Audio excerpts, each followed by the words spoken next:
어제 우리가 했던 내용들 좀 잠깐 돌이켜 보죠. 엄청나게 많은 이름을 어제 읽었습니다. 그 이름을 읽었던 이유가 무엇입니까? 느헤미야가 다시 찾아냈기 때문입니다. 왜 그렇다면은 느헤미야는 100년 전에 귀환했던 사람들의 이름을 다시 소환했었을까?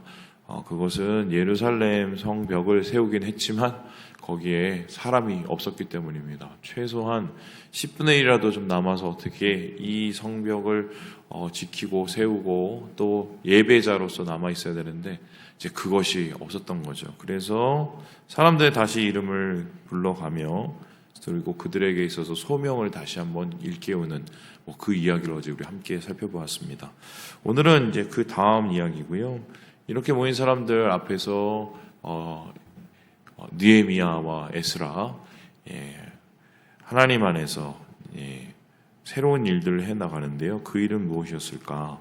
여기에 대해서 1절에 이렇게 기록을 하고 있습니다. 우리 같이 한번 읽어보도록 하지요. 시작! 이스라엘 자손이 자기들의 성읍에 거주하였더니 일곱째 달에 이르러 모든 백성이 일제히 수문 앞 광장에 모여 학사 이스라에게 여호와께서 이스라엘에게 명령하신 모세의 율법책을 가져오기를 청하매. 지금 시간을 한번 봅시다. 7째 달에 이르렀다고 했습니다. 이스라엘 자손이 성읍에 거주하였다고 그랬습니다. 그리고 이때 사람들이 일제히 광장에 모였다고 했습니다. 그러면은 여기서 좀 질문을 한번 해보겠는데 좀 시간 정리를 할 필요가 있어요. 느헤미야에 앞서서 에스라가 먼저 한 10년 전에 오거든요. 그리고 느헤미야는 10년 후에 왔습니다. 에스라가 와서 한 것은 이스라엘 백성들 가운데 율법을 통해서 다시 그들의 정체성을 일깨우고 하나님 안에서 공동체를 세우기 위한 것이었고 그 일은 이제 10년 전부터 계속 되어 온 거죠. 그리고 나서 이제 느헤미야는 성벽을 완성함을 통해서 이스라엘 백성을 이제 완전히 하나님의 백성으로 세우는 요 얘기라고 할 수 있는데 그러면은 이제 지금 이 이야기상으로 보면은 성벽을 다 짓고 나서 이스라엘 백성들이 모여서 이렇게 하나님 안에서 7째 달의 절기를 지킨 요 얘기처럼 나옵니다. 요게 맞을 수도 있지만 사실 앞뒤를 따져보면 요게 틀릴 수도 있어요. 이게 무슨 소리냐? 요 오늘 나오는 8장, 9장의 말씀이 사실은 성벽을 짓기 전의 얘기일 가능성도 있습니다. 그렇다면 이제 굳이 왜 이렇게 시간을 역순하면서까지 느헤미야서, 에스라서에서 이렇게 기록을 해왔느냐? 여기에는 굉장히 중요한 포인트가 있는데요. 사실은 이거는 단순히 역사적 사실을 기록하는 게 목적이 아니라 느헤미야를 통해서 이루어진 일 그리고 에스라를 통해서 이루어진 일의 그 의미를 더욱더 깊게 하기 위함인 거거든요. 그래서 여러분 아시겠지만 우리 드라마 같은 거 보지 않습니까? 드라마를 우리가 꼭 1편, 2편, 3편, 4편 이렇게 해놨을 때 그거를 순서별로 이렇게 다 가지는 않잖아요. 지금 일했다가 과거 일했다가 다시 또 현재로 돌아왔다가 이런 건데 아마 이런 식으로 이 이야기를 써내려간 게 아닌가 싶습니다. 자, 그렇다면은 왜 이렇게 역순을 하면서 이 8장과 9장에 이르러서 7째 달의 절기를 지킨 것을 이야기할까? 이때 놀라운 일이 일어나는데 어떤 일이냐? 바로 이스라엘 백성들이 하나님 안에서 언약을 갱신하는 일이 일어납니다. 그러니까 언약을 갱신한다는 것은 단순히 우리가 한번 잘해볼게요라는 개념이 아니고 이스라엘 백성이 진짜 이제는 주님의 백성으로 제대로 출발하는 게 됩니다. 와서 20년 동안 정말 제대로 하지도 못하고 성전 겨우 짓죠. 그리고 나서 또 한 50년, 60년 지나죠. 그리고 성벽을 완성하고 그리고 이스라엘 백성이 비로소 한 100여 년 도착한 후에 그때서야 이제 제대로 된 스타트를 끊었다. 요 얘기를 하고 싶었던 거죠. 그래서 사실 느헤미야가 했던 일, 에스라가 했던 일의 가장 위대함은 뭐냐면 단순히 건축을 한 게 아닙니다. 건축이라는 것은 이스라엘 백성들의 마음을 모아서 이루어지는 일종의 겉의 표현이고 그건 행위일 뿐이고요. 그 중심의 동기를 유발하는 게 중요하죠. 그 동기 유발은 바로 이스라엘인들이 바로 하나님 안에서 제대로 된 백성으로 거듭나게 하는 그 일을 바로 에스라하고 느헤미야가 했다. 그런 의미에서 느헤미야서를 쓴 사람이 봤었을 때는 자기의 기억에 성벽을 짓는 것도 되게 중요했지만 야, 이날에 우리가 일곱째 달에 이날 우리가 절기 지킨 게 진짜 하이라이트였어. 이 얘기를 하고 싶었던 거예요. 자, 그러면은 일곱째 달에 이르러서 어떤 일을, 어떤 절기를 어떻게 지켰을까요? 우리 함께 2절의 말씀을 같이 한번 읽어보도록 하겠습니다. 시작. 일곱째 달 초하루에 제사장 에스라가 율법책을 가지고 회중 앞 곧 남자나 여자나 알아들을 만한 모든 사람 앞에 이르러 에스라가 율법책 가지고 왔습니다. 그런데 이 율법책 가지고 왔을 때는 맨 처음에 율법책을 읽었던 에스라서에 나오는 그거하고 좀 다른 게 뭐냐면요. 이제는요, 백성들 앞에 섰을 때 강단이 있어요. 강단. 그 나무 강단을 만들어 놓은 거예요. 그리고 그 나무 강단 위에 올라가서 이제 율법책을 두루마리를 이렇게 쫙 피는데 이제 사람들이 많이 해본 겁니다. 그리고 그 율법책을 쫙 읽어 내려가니까 어떻게 합니까? 6절 한번 보실래요? 백성들이 손을 들고 아멘 아멘 하고 얼굴을 대고 여호와께 경배하니라. 이 사람들이 이제 이게 학습이 된 겁니다.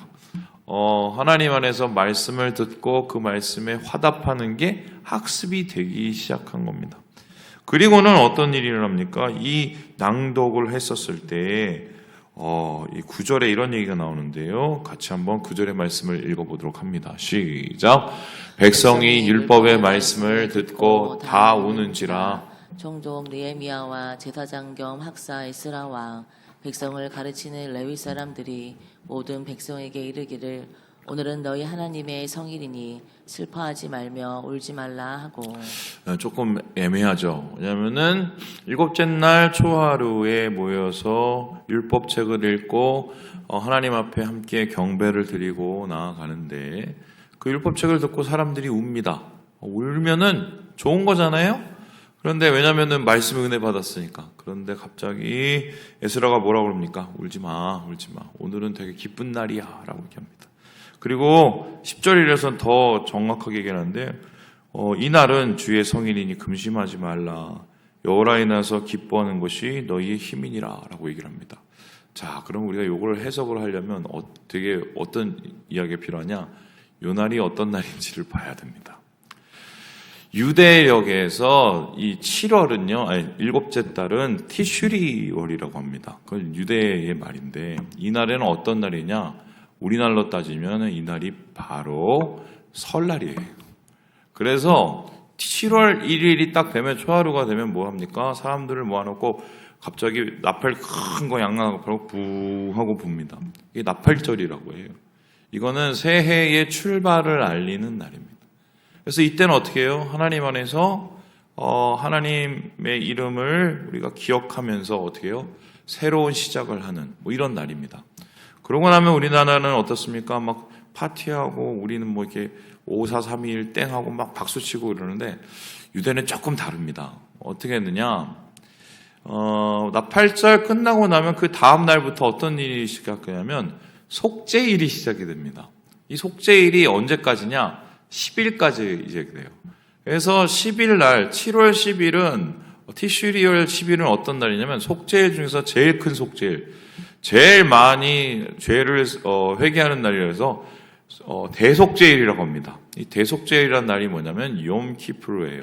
그래서 이런 날을 치르는데 우리나라랑 분위기가 완전히 다르죠. 우리나라는 새해 설날 되면은 일단 먹고 즐기고 박수치고 이렇게 시작을 하는데 여기는 반성부터 시작을 합니다. 이게 어떤 의미냐면은 하나님 지난 한 해 죄송했어요. 올 한 해 우리가 좀 거룩하게 잘 살기 원합니다. 시작이 달라요. 거룩하게 시작을 합니다. 그런데 지금 이스라엘 백성들이 모였던 이 티슈리월 1일 날에 사람들이 슬퍼했다. 말씀에 대한 반응도 되지만 어떤 것입니까? 지금 속죄일을 시작하는 거예요. 그러면서 이렇게 내가 잘못했고 이것을 이렇게 고하는데 그런데 여기에 대해서 굳이 에스라는 지금 울 때가 아니야 라고 얘기합니다. 기뻐할 때라고 얘기합니다. 왜 그렇습니까? 하나님께서 우리에게 이렇게 돌아오게 하셔서 성전 짓게 하시고 성벽을 우리 짓게 하시고 어때요? 속죄하고 하나님 앞에 주의 이름을 부르면서 죄를 우리가 고할 수 있는 것 자체가 얼마나 기쁨이냐. 우리가 잃어버렸던 하나님의 관계를 다시 회복하고 하나님 앞에 이렇게 예배할 수 있는 게 얼마나 기쁨이냐. 이게 맞는 얘기인지 모르는데 슬프지만 기쁜 거예요. 그죠? 또 기쁘지만 또 슬픈 거고. 그런 희비가 교차하는, 결국은 이제 이 모든 것은 하나님과의 관계의 회복이라고 할 수 있는데, 이런 날이니까 야, 오늘 하루만큼은 우리가 하나님 안에서 기뻐하고 내일부터 우리 회개 열심히 하자, 요 얘기를 하고 있는 것입니다. 그리고는 이 이야기를 듣고 어떻게 합니까? 12절에 보니까요, 백성들이 나눠 먹고 말씀을 또 다시 한번 깨닫고, 이런 아주 옛날에 그 백성들이 아니에요. 그리고 나서는 15일 보름이 됩니다.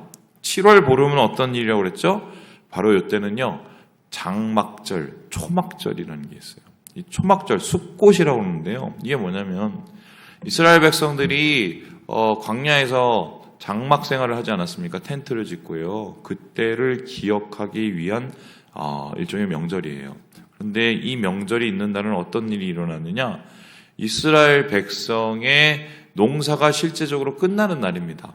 그래서 농사를 다 추수를 거두고 하나님 감사합니다 하면서, 그리고 텐트 짓고, 얘들아 일로 와봐, 우리 옛날에 우리 선조들이 광야에서 이렇게 텐트 짓고 살았는데 하나님이 40년 동안 먹을 거 다 주셨대, 이런 날이에요. 그런데 이 초막절을 이제 지키게 되는데요, 초막절에 대해서 이렇게 얘기를 하고 있는데, 우리 함께 16절 말씀을 같이 한번 읽어보도록 하겠습니다. 시작.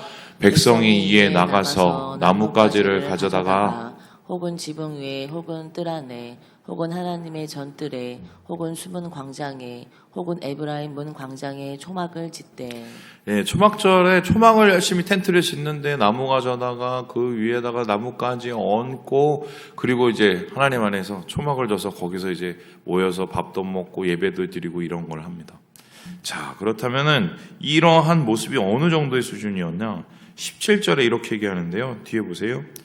여호수아 때로부터 그날까지 이스라엘 자손에 이같이 행한 일이 없었다. 한마디로 초막절로 따지자면 최고를 지킨 거예요.